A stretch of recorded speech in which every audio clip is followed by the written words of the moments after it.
Bismillahirrahmanirrahim. Alhamdulillah vassalatu vassalamu ala rasulillah. Amma ba'd. Assalomu alaykum va rahmatullohi va barakatuh. Muhtaram aziz jamoatul muslimin. Bugungi suhbatimiz juda ham muhim. Ayniqsa hozirgi jamiyatda o'ta muhim hisoblanadi. Nima uchun deyilsa, hozirgi kunda do'stni chuv-churib ketyapti. Mo'min mo'minni aldab ketyapti. Obro'si borasida aldayapti, mol dunyosi borasida aldayapti. Berib turing, indinga olib kelib beraman, 3 kundan keyin olib kelib beraman deb turib chuv tushiryapti. Shunaqa muammolar urchib ketdi. Odamlar birov haqidan qo'rqmay qo'ydi. Firibgarlik, tovlamachilik, aldash, chuv tushirish birinchi raqamli vazifa bo'lib qoldi ko'pchilik uchun. Alloh rahim qilganlardan tashqari. Hozir kimdan so'rasangiz chuv tushib qoldim deyapti. Kimdan so'rasangiz aldanib qoldim deyapti. Kimdan? Begonadanmi? Yo'q, do'stim aldab ketdi. Qarindoshim aldab ketdi. Qo'shnim aldab ketdi. Hamkasbim aldab ketdi. Birga sherikchilikda ish qiluvdim, sherigim men chuv tushirib ketdi deb dodlab yuribdi, voylab yuribdi. Bu hozir kim orasida bo'lyapti? Mo'minlarning orasida. Bu Madina munofiqlar orasida bo'lmayapti, bu payg'ambarimiz alayhisalom davrlaridagi. Mo'minlarning orasida bo'lyapti. Mo'minmisiz desangiz, ha, mo'minman. Qiyomatga ishonasizmi desangiz, ha, ishonaman deydi. Hisob kitob borligiga ham ishonasizmi? Yawmun hisobligiga ishonasizmi desangiz, ha, ishonaman, axir mo'minman-ku deydi. Unda nimaga mo'minlarni chuv tushirib yuribsiz? Nimaga birov haqidan qo'rqmayapsiz? Degingiz keladi u odamga.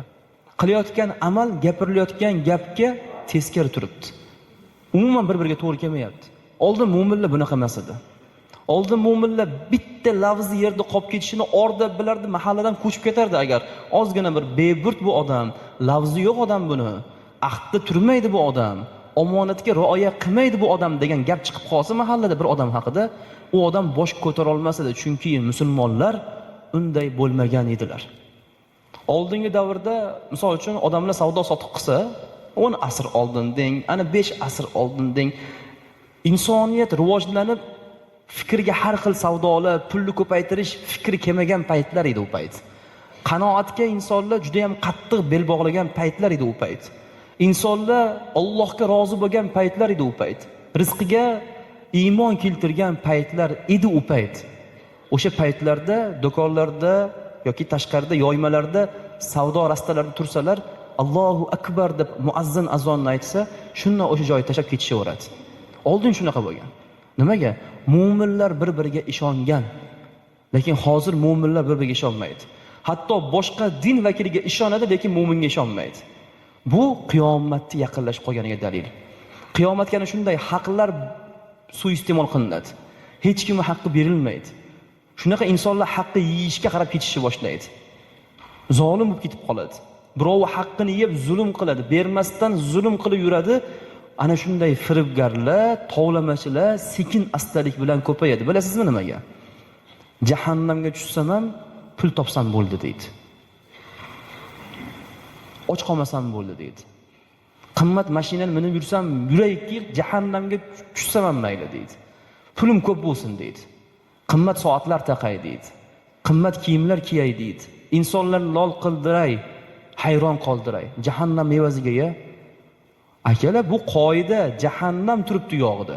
Birov haqqini yeyishi yog'ida, tovlamachilikni yog'ida, firibgarlikni yog'ida jahannam turibdi. Nimaga?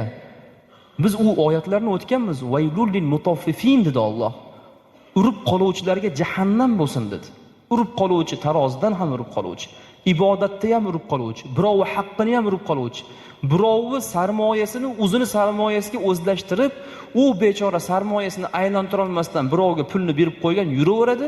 Bu yoqda oddiy qilib aytganda abrot qilib yuraveradi. Ana shundaylarga Alloh jahannam bo'lsin dedi. Bu oyat Allohning oyati, oddiy odamning so'zi emas. Bu basharning gapi emas, insoniyatning so'zi emas, bu Allohning so'zi. Baqara surasida nima dedi Alloh 188-oyatda? "Va la ta'kulu amwalakum baynakum bil batil." Mol dunyoyingizni botil yo'l bilan yemang, zinhor va zinhor dedi. Zinhor va zinhor botil yo'l bilan yemang. Botil yo'l nima? Birov haqqini bildirmasdan yeb ketish. Botil yo'l nima? Ha, bo'ldi, beraman deb turib qodir bo'la turib bermay chuv tushirib yurish. Oqibati yomon bo'ladi. Nima bo'ladi oqibat? Jahannam bo'ladi. Qiyomat kuni so'roq savol qattiq bo'ladi. Qiyomatda azob qattiq bo'ladi. Qabrda ham tinch qo'yilmaydi odamni. Chunki qabriga ham la'nat aytib o'tiradi bu yoqdagi haqdorlik qolib ketgan bo'lsa. Qodir bo'lib turib bermay yurayotganlar. Qodir bo'lmaganlarcha, qodir bo'lmagan odam aka ozgina pul oladi. Katta pul olmaydi. Kambag'al odamga 1 million bersangiz boshini ustiga qo'yib xursand bo'lib ketadi. Hozir shunaqa bo'lib ketdiki, ularni 200, 300, 500 dollar bilan ham xursand qilmaydi-da. Shundoq keladi-da, indamasdan 30 ming dollar bering, 40 ming, 50 ming dollar bering, yordam kerak. Chuv tushib qoldim. Qanaqa qilib chuv tushish mumkin shu darajada inson? Yonib ketsa tushunasiz. Uvib ketsa tushunarsiz. Bunaqa bo'lib ketsa tushunarsiz. O'zidan o'zi u yoqdan bu yoqdan kallasini ishlatmasdan qanaqa qilib chuv tushadi? Orzu havasi orqasida. Hammasini surishtiring. Illo rahim qilganlargina qanaqadir aldov, tavbamachilikka tushib qolib bo'lishi mumkin, lekin aksarlari orzu havasi evaziga birovlarning eshigini taqillatib sindirib tashlayapti. Nima qilib bo'lsa ham ber menga mahsulot. Qarzga bo'lsa ham ber. Ajdaniga bo'lsa ham ber. Nima qilib bo'lsa ham ber. Voy chuqurga tushib ketasan desa ham ber, menga qizig'i yo'q. Ana shunday qilib o'zini o'zi chuqurga tashlab yuryapti. Ertaga qiyomat bor.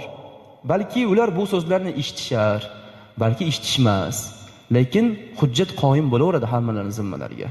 Payg'ambarimiz alayhisalom kim bo'lganlar? Men bilmagan edim. Ilm majlislariga bormagan edim.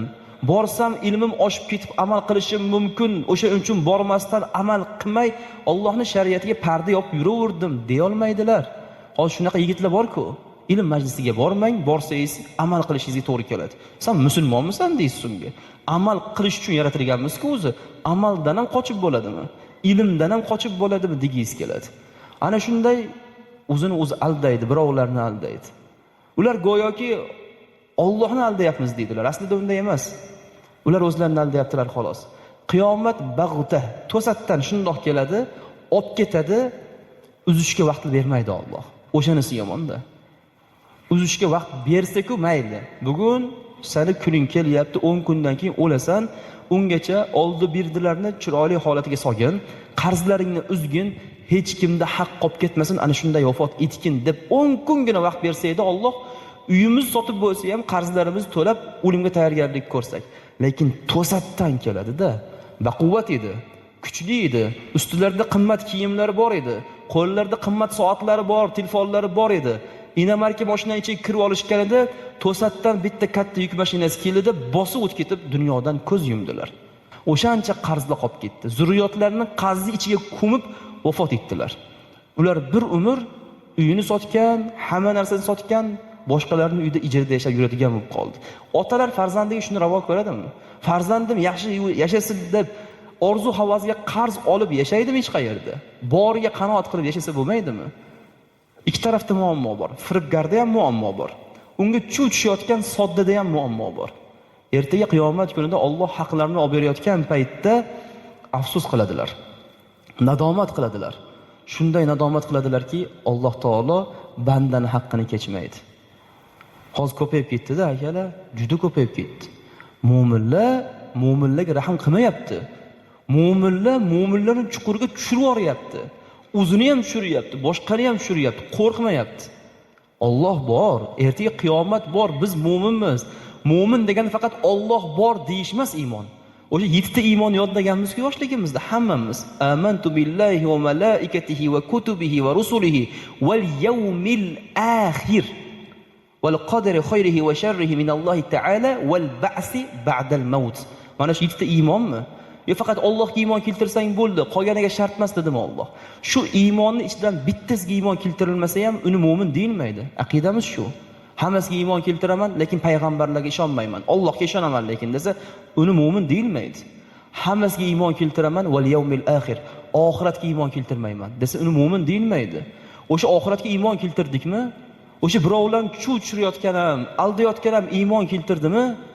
Unda oxiratga iymoni bo'lsa, haqlarni ado qilsin-da. Imom Buxoriy rahmatullohi alayhidan rivoyat qilingan hadis bor.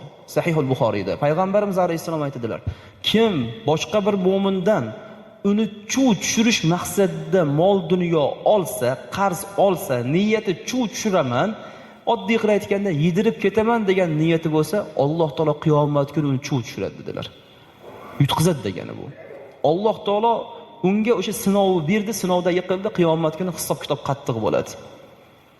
Payg'ambarimiz alayhisalom aytdilar: boy odam, ya'ni imkoniyati bor odam, qarzdor. Odamlardan qarz olib yurdi. Imkoniyat bo'ldi qarz to'lashga, to'g'rimi? Ma'lum muddatga qarz oldi. Sutxo'rliksiz oldi, to'g'ri ma'noda oldi. Qarz oldi, qodir bo'ldi, cho'zishligi zulm dedilar. O'shani bermay, cho'ntagida saqlab, abrotda aylantirib yurishi zulm. Zolimlarga Alloh najot yo'q degan qiyomat kunida. Ehtiyot bo'lishimiz kerak. Oldingilar boshqacha bo'ldi. Nimaga keyingilar o'zgarib ketdi? Qur'on oyatlari tasdig'ini topyapti go'yo. Sullatun minal avvalin va qalilun minal axirin. Avvalgilardan juda ko'pchilik jannatga kiradi. Keyingilardan juda ham ozchilik jannatga kiradi. Subhanalloh, bu insonni qo'rqitadi. Biz keyingilarmiz, keyingi avlod vakillarimiz. Lekin atrofga qarasangiz, savdoda shariatga qarab turib bajarish juda kamayib ketdi. Qarz oldi berdisida shariatga qarab ish bajarish kamayib ketdi. Musharaka masalalari, muzoraba masalalari shariatga muvofiq qilish kamayib ketdi. Oldi sotdi masalalari, bay masalalari shariatga muvofiq qilinish kamayib ketdi. Qilayotganlar bor, lekin borib yosh yigitlar ko'chaga chiqib olgan, so'rasangiz shariatni shay harfini tushunmayapti. Ibodat qilmayapti, namozini o'qimayapti, savdosida halollikka e'tibor bermayapti. Lekin ko'rsangiz juda ham achinarli holat. Nima qilibdi? Fatvosi bor ekan-ku deb turib bilganini qilyapti. Lekin Alloh taolo ertaga qiyomat kuni so'raydi-ku bu masaladan. Faqat pul topishdan iborat emas-ki hayot, to'g'rimi? Yo, biz pul topishdan iborat hayotga kirib qoldikmi? Pul topsak bo'ldi, qolgan hayot biz uchun qiziq emas. Ertaga Alloh faqatgina bizni pulimiz haqida so'ramaydi. Alloh bizni ibodatimiz, taqvoyimiz, savdoyimizni halol qildikmi, qarz oldi berdisini shariatga muvofiq qildikmi, hammasini so'raydi. Firibgarlardan ham so'raydi. Aql yetmagan narsaga burnini tiqib turib katta-katta qarz olib o'zini o'zi o'sha topik joyga tiqqanlardan ham Alloh so'raydi. Nimaga bunday qilding deydi. Bir umr qarz to'lab yashadingga deydi. Meni unutib yording hatto deydi. Bittasi pul topaman deb unutadi, ikkinchisi pul to'layman deb Allohni unutadi. Nimaga? Alloh taolo rozi bo'lmagan yo'lga tushib olgandir balki, bir o'ylab ko'rish kerakdir balki. Bu Allohning so'zi. Rasulimiz alayhissalommi, sayyidimizning so'zlari, ulamolarimiz rahmatulloh alayhimlarning so'zlari. Bir qarash kerak. Umr oz qoldi. Doim aytamiz, kim uchundir 5 yil, kim uchundir 10 yil, kim uchundir ertaga. To'satdan o'lim kelib qolsa, qutula olmay qoladi. Mo'minlar ishongan, nimaga hozir ishonmay qo'ydi odamlar? Firibgarlar ko'payib ketgani uchun. Ijtimoiy tarmoqdagi firibgarlar. Akalar, hushyor bo'linglar. Ijtimoiy tarmoqda mana u plastik karta raqam va hokazo desa, ishonch bo'lmasa, taniganingiz bo'lmasa, noto'g'ri manzillarga pul tushirib qo'yavermang. Boshiga balo bo'lyapti, noto'g'ri manzillarga pul tushirib qo'yib. Ehtiyot bo'lish kerak, so'rab surishtirish kerak. Yoki SMS kodlar orqali bizga mana shu SMS jo'natib yuboring, sizni hisobingizga, kartangizga falon raqamni o'tkazib beramiz deb chuv tushib qolyapti odamlar. Bu katta masalalar, chunki mo'minning molini Alloh himoya qilgan. Mol dunyoni shunchalik gapirish kerakmi? Alloh himoya qilgan. Islom shu 5 ta narsani himoya qilish uchun barpo qilingan. Ulardan bittasi mo'minning moli, insoniyatning moli. Ana shu molni muhofaza qiladi islom. Bu dinning maqsadi. Bu maqsadni barbod qilib qo'ymaylik. O'zimiz molimizni ham, birov molini ham botil yo'l bilan yeb qo'ymaylik. Inshaalloh karim yaxshi bo'ladi. Alloh hammamiz to'g'ri yo'lda sobit qadam qilsin. Subhanakallohumma bihamdik ashhadu an la ilaha illa ant astag'firuka va atubu ilayk.